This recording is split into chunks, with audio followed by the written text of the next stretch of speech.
Hey vinyl friends and vinyl community, it's Brian from Brian's Vinyl Records, and today I thought I'd show you what I've been doing over the last year since I've been gone from YouTube. Well, it wasn't that I quit buying vinyl, because that's definitely not the case.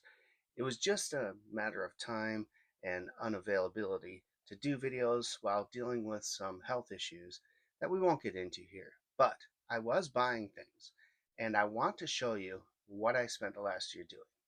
That's buying up all the grails I've been looking for a long time. That gets expensive. But here's what I did. I took albums out of my personal collection that I just didn't need, didn't listen to, and figured I could sell them. I put them up on Discogs and I sold a bunch of albums. And every time I'd sell a bunch of albums, I would collect money into my PayPal to use towards buying grails. So I didn't have to spend any of my personal money on pretty much any of these albums. I just sold some of the ones I didn't want and was using the funds from that to buy these. So let's get into it and look at what I was able to find. We'll start here. Not a big grail, but one that I wanted for a while. This is Color Me Bad's self-titled album. This is a pop group from the late 80s, early 90s. And this album, they had a hit with the song I Want to Sex You Up, as well as I Adore Me Amore. And always been a big fan of this album, always been a big fan of this. And these are hard to come by. Most of them are overseas. Luckily, I was able to find one in the States for a really good price and pulled the trigger. So that's this one, Color Me Bad, self titled album. Next up is a pretty good grail for me. This is Eat a Peach by one of my favorite Southern rock bands, the Allman Brothers, and it is the Mobile Fidelity Sound Lab version. Fantastic sounding album. This one wasn't too bad price wise compared to some of the other ones, but definitely not an easy one to fetch. I found this one locally at a local record store and was super excited when it showed up. Next one was this long out of print Weezer Green album, MoFi edition. This one I ended up getting from MoFi through their Music Direct store. It wasn't cheap, but I wanted to have it. I waited and waited, and finally I had enough funds to go ahead and pull the trigger. So here it is, Weezer's Green album, which I believe is their third output. This is fairly new that just came in, but pretty cool. This is Sebastian Bach's solo album. It is called Give 'em Hell. This one I've never seen on vinyl before. I knew it was out there. It's been on my wish list for ages and ages, and all of a sudden it popped up for a really good price compared to what I've seen it for in the past, and in the United States. So I jumped on it, and now it's in my collection. Great album. LA Guns Cocked and Loaded. This is an original US pressing of this album. Super expensive, but someone was selling it for dirt cheap. Great reviews. Everything was well, and so I pulled the trigger on it, and it's fantastic. Vertigo label. Real excited about this one. That said, I also went out and got Hollywood Vampires. Now, this one's a South Korean pressing, so not a US, but still sounds really good. And it comes with the 3D glasses so that you can put them on and view the cover, which is in 3D. Looks pretty cool. So super excited to have this. This one popped up right around the same time as Cocked and Loaded, so I pulled the trigger on both of those. Metallica's Kill 'Em All. This is the 1988 reissue of the album, and the reason I wanted to get this one instead of an original pressing is because this one had the two extra songs, Blitzkrieg and Am I Evil, on it. It's the only, I believe, pressing that they did to include those two songs. So this is the one I wanted to go for. What's really cool is the person who sold it to me also had a newspaper cutout of the gig that was being played in the area. So pretty neat. Metallica Ride the Lightning. This is a second pressing of the album on Elektra, and super excited to have this one.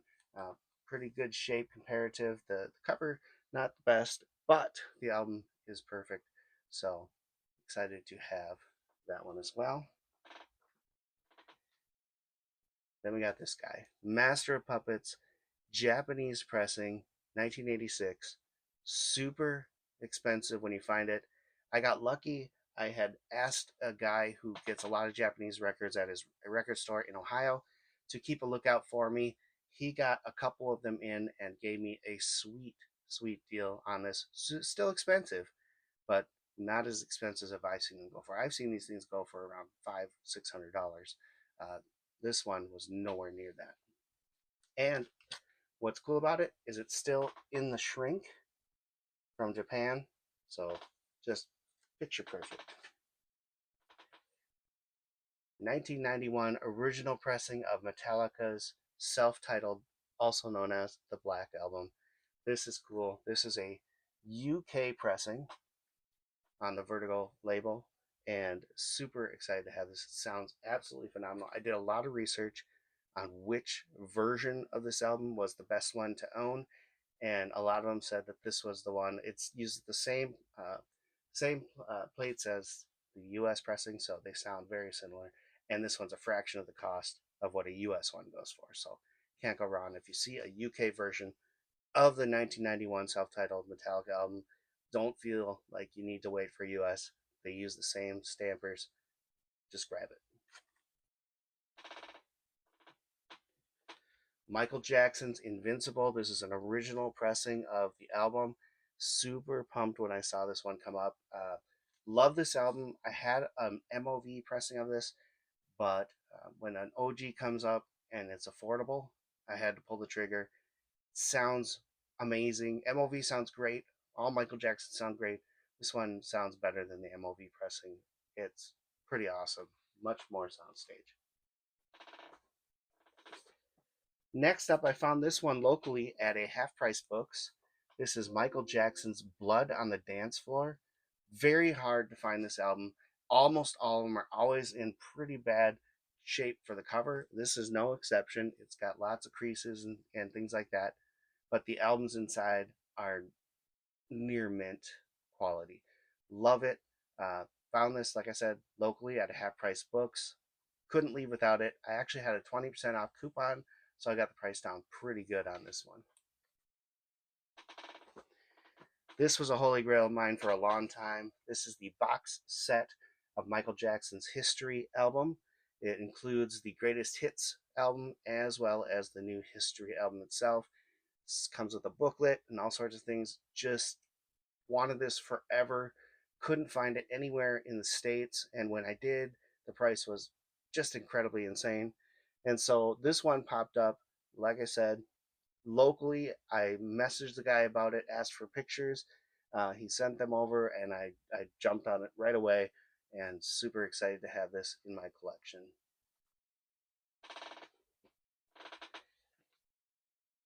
Next up is Megadeth's Countdown to Extinction Mobile Fidelity version. What can you say? I've wanted a OG or this version of this Megadeth album forever. This popped up on Music Direct. It wasn't cheap, but I decided I wanted to have this because all I've heard is it sounds incredible, and it's correct. It does sound incredible. As you know me, I'm a huge AC/DC fan, and because of that, I've been looking for the original pressings of AC/DC albums, the 2003 remasters of AC/DC albums, any Japanese pressings of AC/DC albums that are out there, and any kind of alternate covers of their albums. So I've been looking for those all the time, and I'm getting down towards the end where the ones I'm looking for are very difficult to find and not cheap. This one is AC/DC's Ball Breaker, an original US press from 1995. And what's awesome is it's got the hype sticker and it's in the shrink. Amazing if you ask me. So super pumped when I found this. Also, not locally, from a US vendor, and really pumped. Now we're getting down to what I consider the holy grails, and we'll finish with my white whale that I actually found. First up, AC/DC's Australian pressing of Highway to Hell. This I never thought I'd ever, in my wildest imaginations, own because it is super expensive and almost all the copies are overseas, especially in Australia. This popped up, believe it or not, at a record store just south of me, about an hour and 15 minutes away. I didn't know it at the time. I just saw it come up. I asked the guy for pictures. He sent them over. I pulled the trigger on this one, and turns out he was in New Ulm, Minnesota, which, like I said, is about an hour and 15 minutes away from my house. Was super excited. Talked to him for a little bit about records and things like that. And he said, this album that I'm sending you is in just amazing shape. And he was not wrong. Everything is beautiful about this. And I now own this cover, which, like I said, I never ever believed I would ever own this. Super, super awesome. All right. One of my holiest of grails that I've wanted forever was this 1994 original German pressing of Motley Crue's 1994 album, self titled. It's the one album in their catalog that does not have Vince Neil on vocals. I've talked about this probably a couple times in videos in the past. I think this is my favorite Motley Crue album out there. I saw them on this tour, was blown away by John Corabi and the vibe that they had on the concert. And yeah, I've loved it ever since. Some people don't like this. I mean, it's not Vince Neil. They don't think it's Motley Crue. I get it. But to me, this is the best thing that the three of them ever did as a group with the new singer. It's absolutely phenomenal. This is the copy to get, the German pressing. There is a South Korean pressing out there, but it's a single disc copy, and it has the red logo on it instead of this yellow. This is a double disc version, and it sounds absolutely incredible. Super excited that I was able to get this. This was not cheap, but when I had the funds in my account, I knew I just had to pull the trigger because I was never going to get an opportunity. It was local at a store out in Oregon, and the guy cut me a super phenomenal deal on it. So happy to have it. All right, that means we have one more to show. And like I said, this was my white whale. If there was any record that I ever wanted to own more, this is the record. I never ever believed I'd find it because there was only a single pressing. It's not a very popular band, and it's almost always in Greece or Germany or somewhere over there where it's almost impossible to get it. And the price tag on it over there is absolutely insane. So when this popped up from the US vendor on Discogs, I just had to take the opportunity to get this because I didn't think that would ever happen again or I'd ever have an opportunity again. So once I saved up enough funds for this album, I pulled the trigger, and thankfully it came, and it is in absolutely gorgeous shape. This is Rhino Bucket's Get Used to It. Now, Rhino Bucket is very much like an ACDC, 70s style ACDC band. They are phenomenal. They had a song on the Wayne's World soundtrack called Ride With Yourself from their first album. And this is the album. I got this from Columbia House on cassette and didn't know who it was or any of that stuff. And I decided to keep it. And it had become one of my all time favorite albums over the years. Like I said, one I never, ever, ever expected I would ever own, thus being my white whale, is now in my collection. And I couldn't be happier about it. It didn't come cheap, but it's worth every penny to me because this will never be reissued because the band's not big enough for anyone to want to buy it. And it'll rarely ever pop up in the United States. And when it does, the price just keeps going up and up and up. I remember when I put this on my wish list originally several years ago, it went for about $130. And like I said, overseas, I've seen this as much as $600. And it just sits there. The guy who's had it has had it for several years on Discogs, and he just keeps raising his price and raising his price, and nobody's bought it. So, super, super excited that this finally came. I don't know what else to say. A white whale. If you've ever gotten a white whale, let me know in the comments because that's something that you never ever expect to ever own. This was it for me. and now I have it. Super pumped.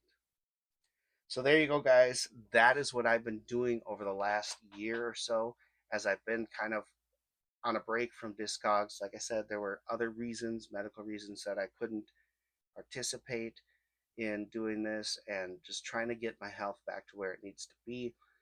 Hopefully, now that we're working on that, I'll be able to do more videos in the future for you guys.